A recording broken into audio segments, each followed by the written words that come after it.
Welcome to the Take Action podcast, where we empower communication partners to feel confident with AAC. I am Lauren Greenleaf, a certified speech-language pathologist with nearly a decade of experience in AAC.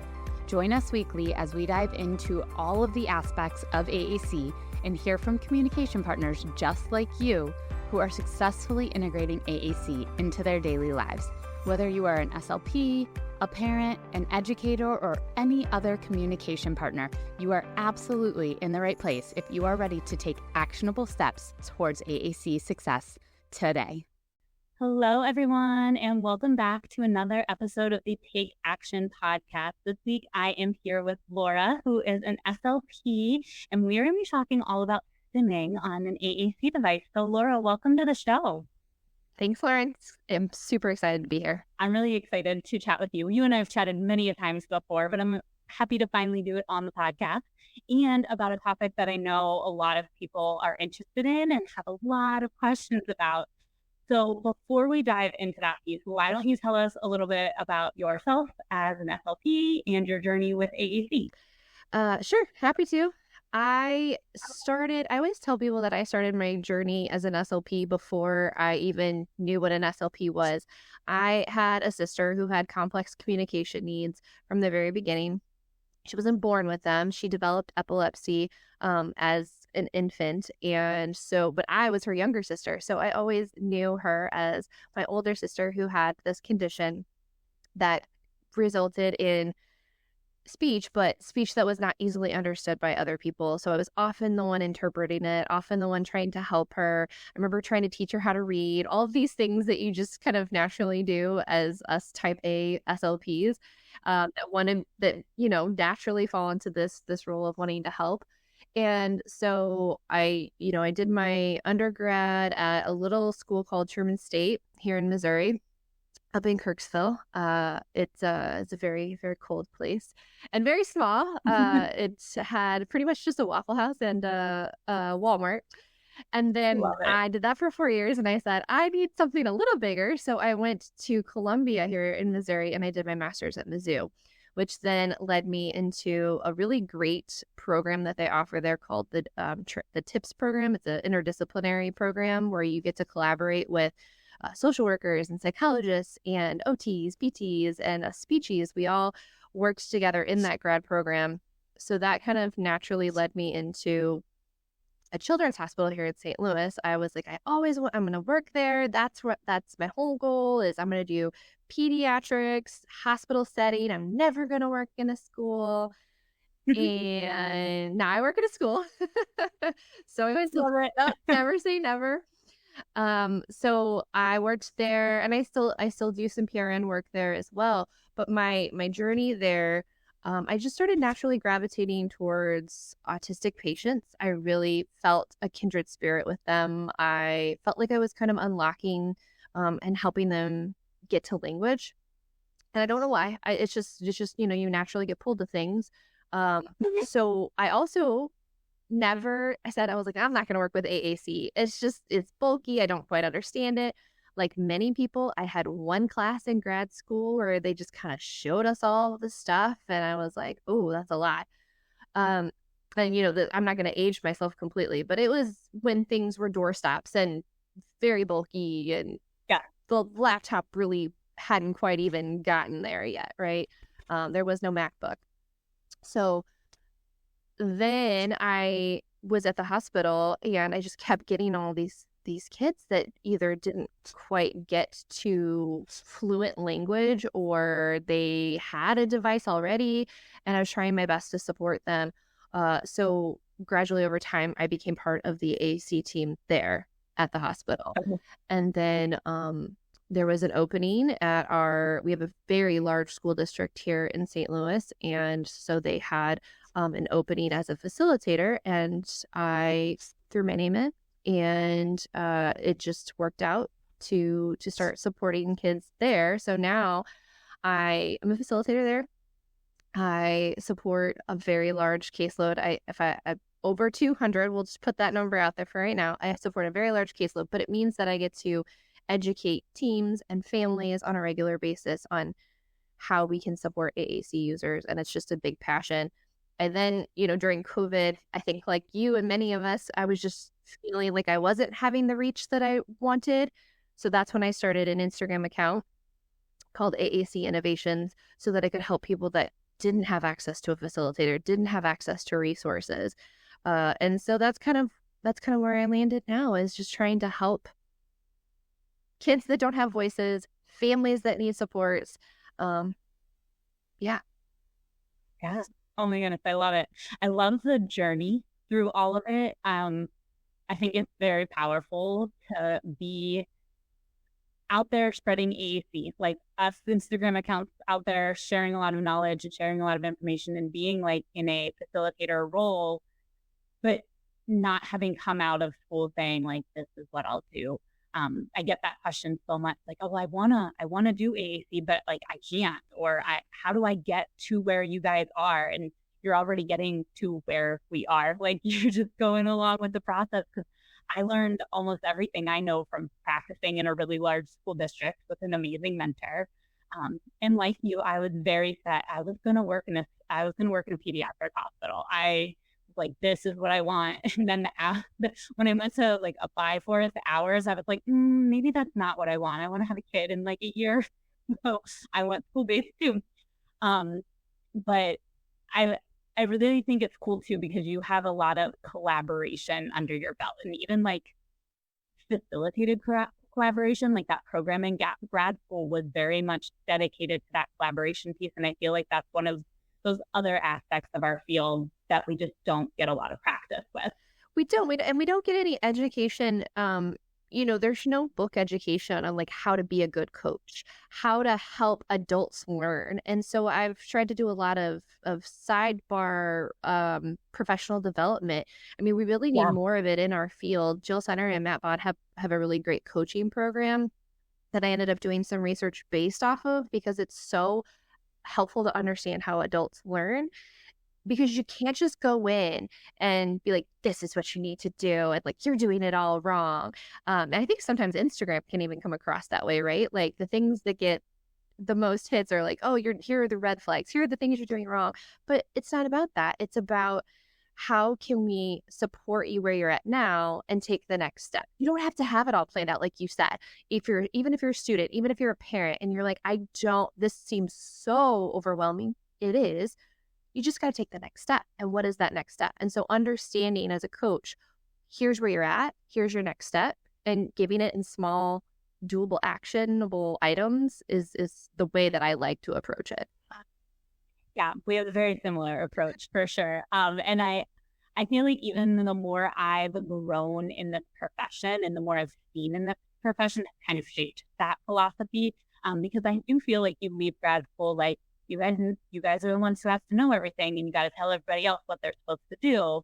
And like you said, that doesn't come across well for anybody, and doesn't ever like actually truly support the people where they're at. Usually we're talking way above them, or we're giving like 45 suggestions in a 2-minute period of time. And it's just a lot. It's a lot. So the other thing I would add to that is that when you're a coach, when you come across as an expert model or a specialist model, you're missing the other side of learning. So when you're a coach, you are learning alongside someone, right? They're giving back to you. And it's a reciprocal relationship where you're learning as much as they are. So that's a big piece of advice I often give my new SLPs or my SLPs to be, is just don't ever stop learning. Don't think you know it all. Know that you're going to learn something new from every child that you touch, every parent that you work with, every person that you collaborate with, and just be open to that, and be humble about it. And that goes so far in our field. Yeah. As soon as you said that, I have a client coming in after our interview today, and not an AAC user, but mom sits in on the session, and we've been working through a lot of executive functioning things, which is a newer area for me. I mean, I've known of it, but I'm really starting to hone in on it because I know how important it is for some of my kids. And I'll be sharing stuff, and she'll be coming back at me with new questions. And it very much like I'm learning how to navigate the explanations of all of this just as much as she's learning how to incorporate it into her day. So I think that's a really, really important part for sure. Okay, so let's dive into our stimming discussion today. So we all have that kid or have our own kid that is repeatedly pressing a button. So in general, I mean, aside from that, what does stimming really look like? What could people be looking for to say like, oh, they might be stimming on their device? So one of the reasons why I've talked about this topic many a time is the fact that I think that we overgeneralize the term stimming when it comes to AAC. In general, stimming means some sort of perseveration with something to get feedback internally, right? So a lot of times when we talk about it in general, we talk about moving our body, repetitively kind of kicking our foot so that we're getting feedback for our sensory system to either help regulate or to help concentrate, to help focus, all of those different things, but it has to do with our sensory system. So when we describe stimming on a device, we could use it to describe that same theory, is that we are using this to, we are stimming on the device to get feedback to regulate our sensory system. But oftentimes I find that we throw out their stimming on the device and then there's ... So they're not using it functionally. They can't use it functionally. That's what we have attributed stimming to mean on a device. Well, they're just stimming on it. So when I first kind of started hearing this, I got curious, as us coaches do, and I said, tell me more. What does it look like? And so I started seeing trends. I started seeing 4 different trends of what I think stimming people mean when they say stimming on a device. So that's, if you look at a lot of the resources I have on my website or on my Instagram or my social media, I've done a free presentation if you want to see way more on it with some examples. There's a free AAC in the cloud presentation, but it really gets to the heart of the different types of stimming that we might see. So exploration, or just kind of babbling on a device, and that really is where it's not on topic. We are really just exploring all aspects of the device. It might be the same word, it might be different words, it might be the speech bar at the top, or we're just kind of playing with it. And it doesn't seem to have a real focused intention behind it. Like, we're not really sure what the meaning is. What's great about that is that is how language is acquired in all aspects. If you look at how babies acquire language, that's how they're acquired. If you look at all different types of languages, Chinese, French, English, Spanish, sign language, there's actually a really great video. Have you seen this new video about the grandparents that are signing to the baby, and she is playing with her hands and trying to sign back, but it is babbling. It is not focused communication yet, but she's playing with sign language. And I love it because it's a great example of what we might classify as stimming or babbling and exploration on a device. In this example too, I also like explaining that if you handed Emily Diaz, who's on social media as well, she just talked about how her child who had a tonsillectomy, she said that she gave him a device and she's like, he's just exploring it. Like, this is how it works. Like, it's stimming, right? As we define it in this example, but it's not really. It's just exploring the device to see what it gets you, see where everything is at. That's how we learn language. So whether I've given the device to my girls so many times, and that is almost consistently what happens. My oldest now will actually start to like deliberately try to put together a sentence because she's starting to learn to read and like the icons and stuff. But we got that the Lion book that has the little AAC device that comes next to it. Yes, Lucas gets Lucas gets a talker, I think is what it's called. But it has this little like mid-text device on it. They carried it around for 3 weeks and did nothing but press yes, no, go, stop. Yes, no, go, stop. And it was one of those moments, like, as a mom, that I was like, I can see why this is frustrating for parents. I really can, because when you hear the same word over and over and over again, it can get frustrating, but they do it verbally too, to me all the time. Mom, mom, mom, mom. So yeah, that piece, that exploration piece is crucial to the language learning. but it definitely does get tagged as stimming frequently. And we have to give that time, because we know, Jane Kirsten has a great quote that how long it takes babies that are developing spoken words to develop language. And if we're only giving access to a device in speech therapy twice a week, it's going to take that same person learning language 84 years to have the same experience as someone who's hearing spoken words throughout their entire day. So we have to have it. If we don't have it, people think, oh, you get a device and you just pick it up and start using it because you already have the language in your head. It's just not how it works. You need time. You need practice. You need to see what the words mean and hear them in context. So, yeah, I always remind communication partners too, you don't pick it up and start using it perfectly, but yet we do have this expectation that the kid should. And I have no idea why we have that expectation, because we literally, like, if you give me a brand new device that I've never seen, I can manage my way through it because I know a lot about other AAC systems.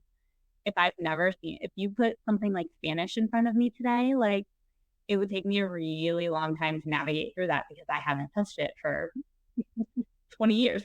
And you have literacy. That's the other piece of this, is it's one of the reasons why literacy is so crucial. And we need to be embedding literacy into everything that we do, because once you have literacy, the world is way more open than when we don't have those literacy skills in our pocket, right? Like you could kind of figure out enough, but yeah, if you had no symbols, nothing to read on a device, it's so much harder.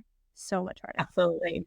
So that's a big one is babbler and exploration. But I do think that people think that that's the only one sometimes. And I do see some other things that are classified as stimming that I don't think are babbling and exploration. So the second one that I see is preferred vocabulary, where we just perseverate on the same word. So there's one of my kids who one time, I mean, he loved chicken fingers. He would say chicken fingers all day. Like he would, that was his go-to. Chicken fingers, chicken fingers, chicken fingers. It's not that he never said it anything else, but chicken fingers was it. I had another one who it was M&Ms. And I mean, clearly these are my types of kids. They're food. Like food is their go-to. I loved it. But the teams were upset because it's like, well, they're not using it functionally because they only want to say this one thing, so it can't be true, or it can't be functional. They're not really trying to say chicken fingers. And I was like, let's look. So a few different reasons why we might be saying the same word if it's not on topic, if it's kind of way out there, if we're just going to that repetitively. They might like how it sounds.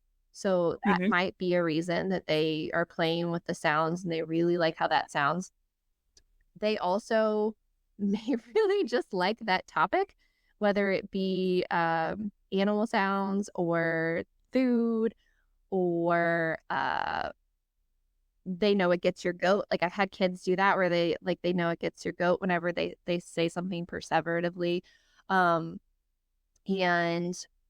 I think there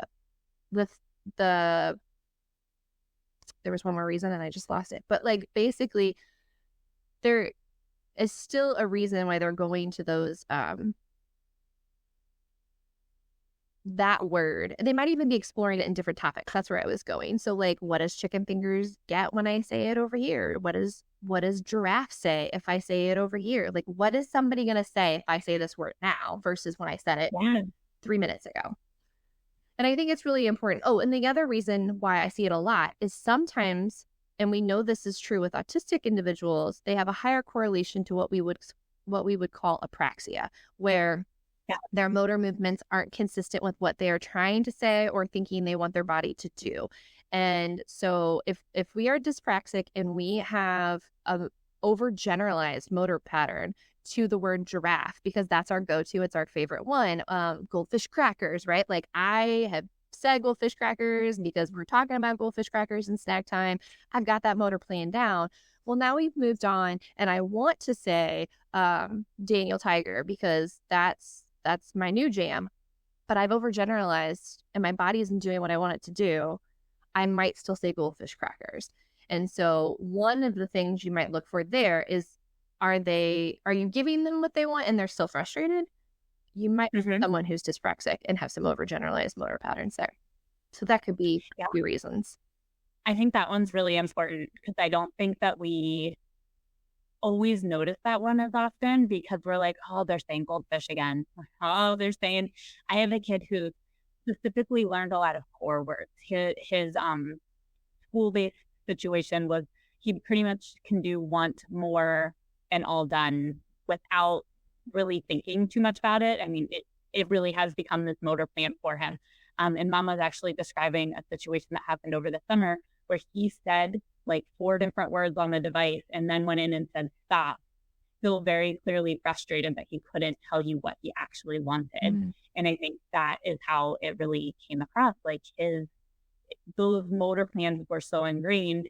He is dyspraxic and he just couldn't get to where he wanted to get to.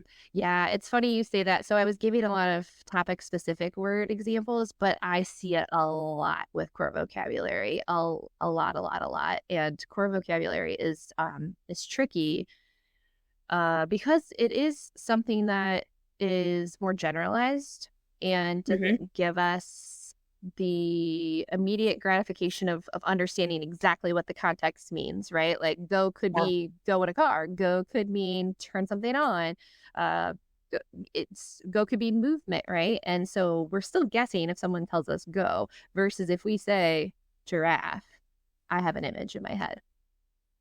Yeah, and that becomes a very fine line and conversation about that balance between core and fringe.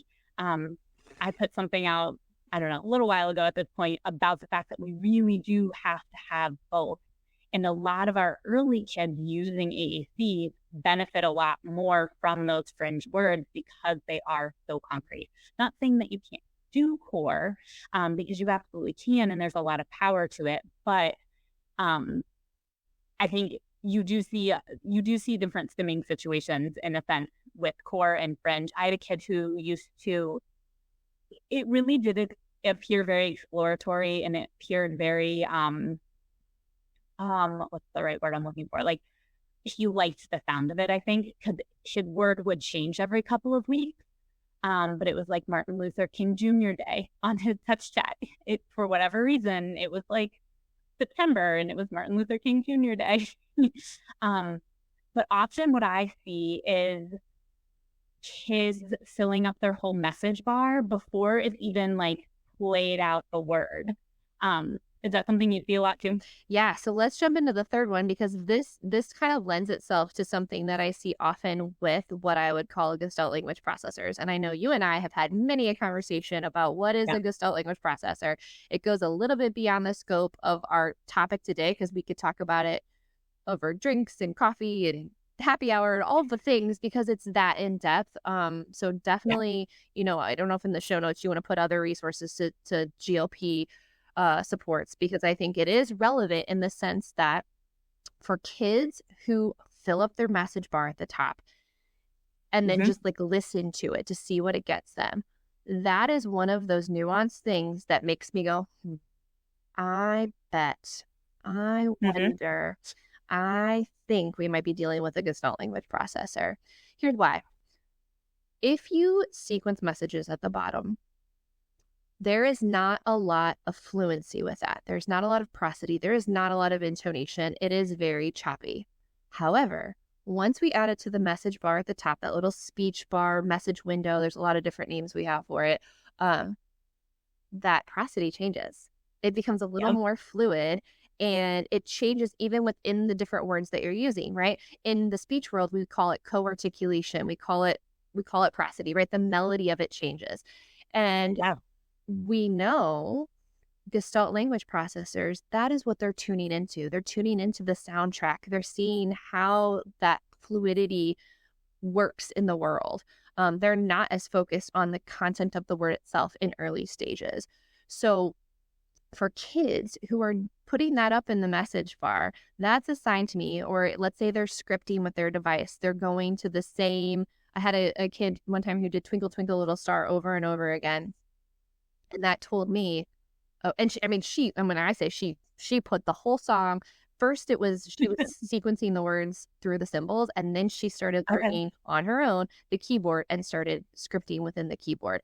So that is a different type of what we would call stimming, right? Because they're not necessarily using it to interact or communicate with an individual. Maybe not, but sometimes it's internal, and they're just they're going through that. There's different reasons why we script. There's different reasons why we use echolalia, and again, that kind of goes beyond our discussion. But if I am seeing them put it up at the top of the bar, it's a big indicator that we are probably needing supports as a GLP when we're looking at the AAC device.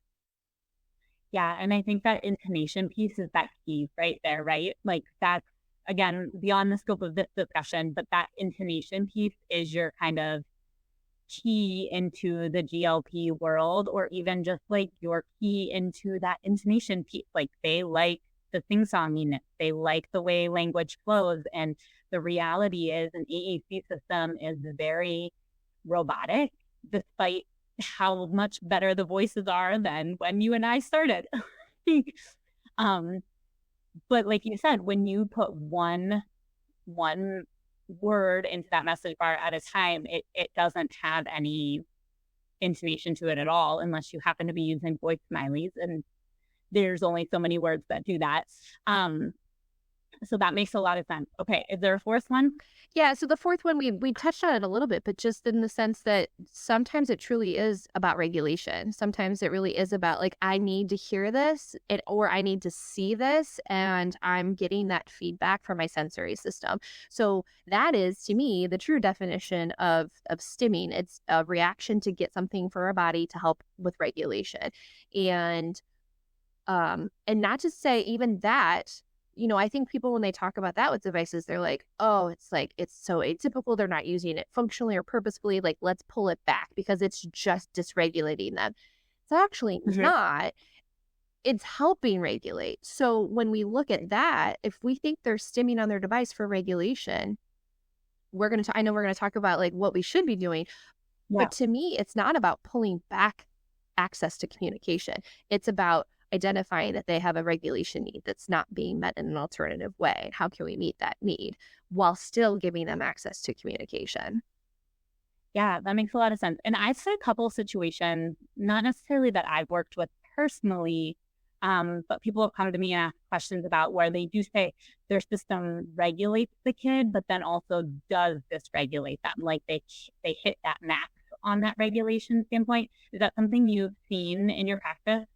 Yeah. And so, again, it's so individualized, and that's why I really like whenever I do this in person, we always do case studies and we have people kind of bring to light, like, well, tell me, here's my kid and here's what's going on.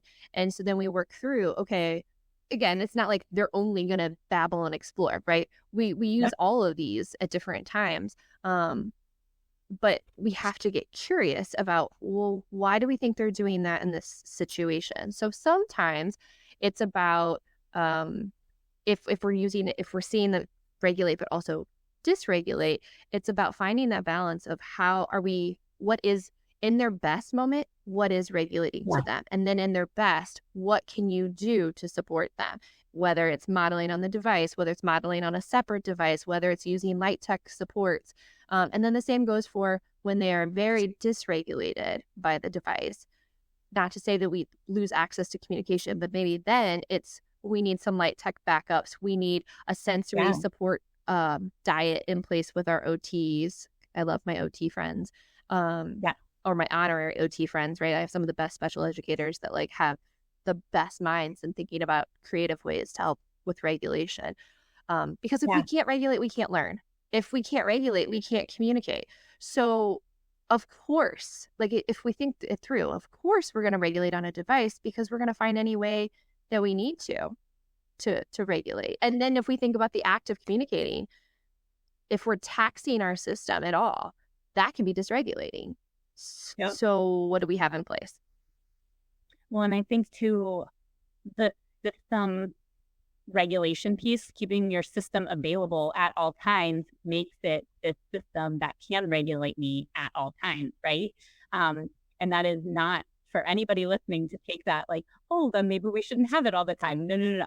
Like, but think of how smart these kids are, being able to be like, you know what, I'm missing some regulation piece right now. I need something, and oh, my device is here. Let me go to my device because that will serve that purpose for me. And let me add one more thing that I think can be so helpful for this specific situation, because I'm thinking of a specific individual that we talked this through, and they're like, the device just takes her way off the chart. Like, we can't use it. It's just not. It's she can't learn. She can't regulate. Yada yada yada. I said, well, does she have a way to self-advocate for when she's dysregulated? Do we have that? Can we add that to her device? Can we add light tech supports for that? That changed the game.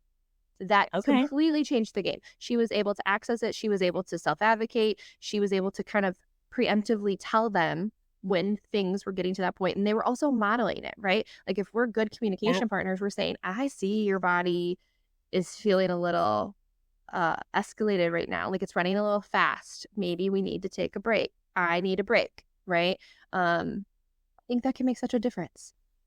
Yeah, no, it really does. And these 4 components are so concrete. And I think it's important to kind of note too, we'll do these verbally. It just so happens that when we throw this device in there, people, I think a lot of it comes from the overwhelm with the device in general. And we're like, okay, well, they need to use it like we verbally talk. But we're not at that stage. We're at this new beginning stage. But there are plenty of times I play with new words. Kids play with new words all the time. We repeat words. Heck, we say words in different environments just to see what people will say. Like, that's something that we experiment with as we grow in our language skills. And there are definitely adults listening here that were like, yeah, I do that still. And that's totally fine. We hum to ourselves. We sing songs to ourselves to calm ourselves down. So really what we're seeing is this very natural way of exploring language, if we had to sum it up. Does that sound about right? I think so. Yeah, I think that's such a great summary. And I think we just need to think, my biggest takeaway when people come to me and say they're stimming on a device is like, let's get curious. Let's really dive into the why. Let's be good detectives of not just, well, they're just babbling on it and they can't figure it out. So what can we do if that's happening? And I think that's why I'm like, well, at least let's come up with these 4 different categories, because maybe we shoot for, if they're babbling, you wouldn't necessarily think, okay, well, they need self-advocacy phrases, right? But if they're dysregulated and they're using it for stimulation to get regulated, we might do some of those other things. And so I think it can just be kind of some guidelines to kind of go after. Yeah, no, that's perfect. I think that's really helpful to categorize them, and they won't all fit neatly into a category, because nothing in our field ever fits neatly into a category.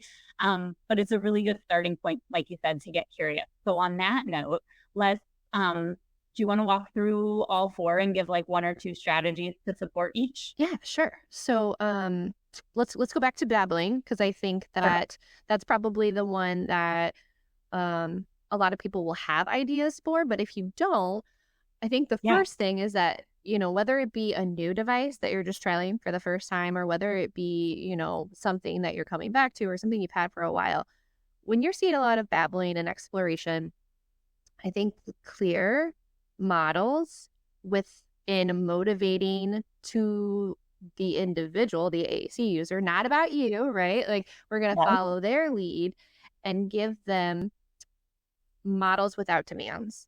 It sounds so simple, but it's just how we learn language, right? So, and we're going to give feedback. So if they're going on their device and they're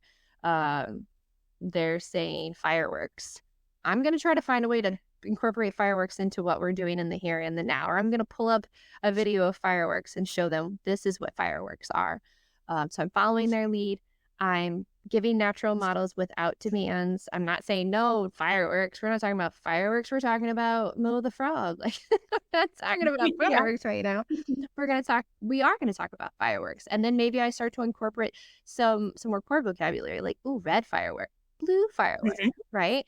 and see what that gets me. Is that getting me a response? If you are working with them and you're still seeing them disinterested, pull back the strategy and just focus on the connection. That is a big thing that I think people miss, because again, like you said, Lauren, they get overwhelmed by the device. They think it's about the device or the right device. It's not. Yeah. It's about the language strategies and how we're teaching them. So I think that would be follow their lead, model without expectation, and find things that they want to talk about and model the language after that. Yeah, I love that. Every time somebody talks about like that attributing meaning piece, I have a video of my youngest when she was 18 months, and we were like exploring devices for kicks and giggles because I'm an FLP and I have it. And she was a little delayed in her language. So I was like, this is what I would tell anybody else to do. And at one point she put on like a string of, you could tell she was just touching buttons. She really was. It was one of those like, let's take a moment, Lauren. Yes, that's what she's doing. But at one point she pressed flood. How she made it to flood on lamp, I'm like thoroughly impressed. But I was like, you know what? It did rain this morning. Like, it wasn't really rainy. It could have flooded. And then she pressed work. Again, not intentional, but we were doing stickers at the time. So I was like, yeah, let's work. Let's put the sticker on. And just that that exploration is so important. That is how we learn language. We start to build this picture of what those words mean in our head. And a lot of that is through what they're already exploring. Mm-hmm. Yeah. And I think it's a big one too. If you see your child being frustrated or your student being frustrated, start here, because the idea that like I have control and I can direct the activity and always have someone respond to me is so powerful. And the older the individual is as they're getting access to language, the more important that key is, because they haven't had control of their world. Like, language unlocks your world. And so when you have access to finding a way to like tell people like, you do it, like, or go, like, sometimes I'll even start with just protesting, right? Like, I'll be like, go away. And then they're like, oh my God, she listened to me. I got her to go away. Like, this is so cool. And so that just of itself is really engaging and powerful for our AAC users. So I think, we can't stress that enough. Model without demands. Like, as soon as you put the demand on, you've lost that emergent nature of language where things are just fun and natural. Yeah, I'd say as soon as you do that, it becomes a transaction. And we don't communicate we do occasionally communicate in transaction, but that's like when we're ordering food. Not when we're playing and interacting, especially with the ones that we love the most. So, okay, next one, what tips do you have for us? So I think this one goes back to like just the preferred vocabulary or the separation on the same word. So in this one, I like to say acknowledge and also give feedback. So I'm acknowledging, you still like chicken fingers are great. Chicken fingers are delicious. They're yummy. It's not lunchtime yet, right? We're still at breakfast. We're talking about, the rainbow or the weather or whatever we're talking about. But I'm still acknowledging what they are saying. Another strategy here is because we talked a lot about it with core vocabulary, right, where they've overgeneralized that motor pattern. One thing that I think really helps with this is giving back-to-back context of feedback side by side. So I think sometimes what can happen is we teach go, or we teach about, let's say, like turn the page if we're on like a topic or a phrase-based system like SNAT. We might teach turn the page and like we teach it in one context, or maybe we teach it in multiple contexts, but we teach it, I'm going to just work on go right now to play with the car, and you're going to tell me go to play with the car. Yeah, I feel like that can result in overgeneralized motor patterns more so than when we work on that meaning in another context right after each other. So maybe I do go to start a song, but then I use go to race with somebody, or I then start a little, what are those, like little wind up toys, right? So I'm attributing it to multiple things back to back, or I'm doing turn the page with 2 different books, or maybe I do turn the page with a physical book and then I jump on Tar Heel Reader and we do like a book on Tar Heel Shared Reader. Yeah. So I think that can be a really powerful strategy. So I'm still using what they're telling me, but I'm using it into context. So they're getting, here's more ways we can use this to communicate. And then the last strategy that I think can be really helpful here is just slightly increase the hold time. Just slightly.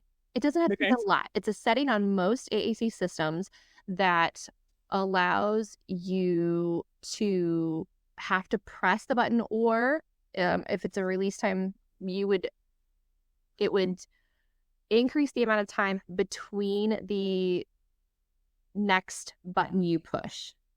Yeah. Is there a better way to say that? Did that sound okay? No, you're good. Yeah. So basically it either you have to hold it down for half a second for it to activate, or you have it set the opposite way where you can touch it, but then it won't activate anything else for another like half a second. So you could touch repeatedly over and over and over and over again as fast as you want, but until you hit that, like, you can do anywhere from what, like 0.1 to much higher than that. Yeah, I think it depends on the system, but yes. So I usually start with like a 0.2 to 0.3. I think the most I will do is a 1, but that's usually for someone with like dyskinetic movements or something. There's another reason behind that. But what it allows for is it allows for the communication partner enough time to acknowledge and give feedback. So it just kind of like slows down that process enough that we can attribute more meaning. We can give more implementation strategies without completely losing them into a world of like, I just want to say the word that I want to say. And so again, it's not something that I've even needed to do forever for an individual. Sometimes it's just an early trial strategy to kind of, again, give that feedback of like, here's really what this is all about. But it is something that can be helpful in that situation. Yeah, it's something I've used. It's usually never a first resort. I usually try all of the other strategies first, and then I tend to go to this one. But like you said, it's something that a lot of the kids that I have tried it with, it's not something we stick with forever. It almost in a sense kind of teaches that like deliberateness to what you're pressing in a sense, if that is part of the rationale behind the tapping quickly on the location. Yeah. But I usually do this one because the team will come to me and say, we want to hide the words. And I'm like, no. We don't want to hide the words, because here's what happens. Like, I had a brilliant kid, my M&M kid. He, that system had a feature where you could turn off repetitive vocabulary, like where you could turn off repeated word. So I was like, okay, we can do that. So we did that. And you know what the smart kid did? He started saying, instead of I want green M&M, he started saying like, I want green, or he started doing M&M, and then when we turned off repeated word, he would go blue M&M or goldfish M&M. He didn't really want those things. He just wanted M&M. But now he's figured out, well, you turned off I can't say M&M again, so I'm just gonna say a different word, any word. Well, now we've lost grammar. Now we've lost like his purpose behind it. So kids are really smart. They will get to the same result. We have to think in a different way. Don't hide the word. Yeah. Yeah, I love it. Okay, so number 3 was really that intonation-y piece. And I feel like we talked about that one enough to know that like that kind of needs to be GLP oriented or tapping into that intonation piece. So then let's go to number 4. Let me add one more strategy that I think most people would like in this situation, because again, I think sometimes teams result into, well, they're just scripting on the device, so I'm going to take the device away, and that removes the script. Oftentimes, I think it can be really helpful to teach them how to whisper, right? So if they're scripting and they need some of that for regulation, or it's distracting to other students, teach them how to whisper, whether that be, I'm going to put my headphones in and this is my time to script so that I can regulate and come back, or I'm going to turn the volume down and I'm just going to whisper here to myself. Like, those can be really powerful things. So we're still honoring that while also recognizing that we can't have you having all of this said while we're doing classroom instruction. Absolutely. Absolutely. All right. So let's move on to number 4. What are tips for that fourth one? So I think we talked a lot about sensory regulation and thinking through that one. But again, just find your teammates, find your collaborative support group to understand like what does sensory regulation look like for this individual. It will be completely individualized. It will depend on the day, it will depend on the time, it will depend on all these other external factors, but finding ways to help them with their regulation, and then always think through the lens of social connection first. If you are not connecting, chances are, if you feel like this is work and they're not there with you, you're probably not there with them. So how can we meet them where they're at? How can we, whether or not the device is there or not, like how can we get to that? And I think that in of itself helps with regulation too, and will kind of gradually over time decrease that need to fixate and focus on the device for regulation. Yeah. Wow. So many amazing tips. And I truly, if you're listening to this, there has to have been something you could take away and utilize really tomorrow. I think that's the best. That's my favorite part about this conversation. None of these things require you to really create resources or spend lots of time learning more. I mean, aside from maybe developing a sensory diet, but even that, you could start to sprinkle some things in tomorrow. You could start doing it today if you're listening in the morning and you're ready to get going. So I appreciate how practical they are, and how really the base of it comes down to what you've said a couple of times. We got to get curious. There is some rationale behind it. What is that rationale? So anything else you want to leave us with? If you need more resources, so I have a lot of teams saying like, okay, well, like I want more, like this is just such a big topic. I have the presentation link. I have a handout you can feel free to put in the classroom or give to other people. All of those are on my website. So I'll send that to you. You can put it in the show notes, but just try your best. I mean, I don't use the word cringy very often, but like it's when people say, "Oh, they're just stimming," like it just kind of makes my skin crawl because I'm like, are they really? Are they really stimming? Like, what does it mean? Tell me, be more descriptive, and let's figure it out together. Yeah, no, I'm 100% with you on that because there's always something more to it than just that base of stimming. And I think we dove into everything we possibly could have about that today. So we will put all of Laura's information in the show notes so you guys can go follow her and get some of those other resources. But Laura, thank you so much for being here. I really appreciate it. Thanks so much for having me. All right, everybody, what an amazing episode with Laura. That was so action-packed. There were so many things that you can take from that and start implementing today. So my action step for you today is going to be to go ahead through those 4 different things. And if you do have a kid who is quote unquote stimming on their device, figure out which category that falls into and then pick one of those strategies and start utilizing them today. And with that simple action step, I will see you next week on the Take Action podcast.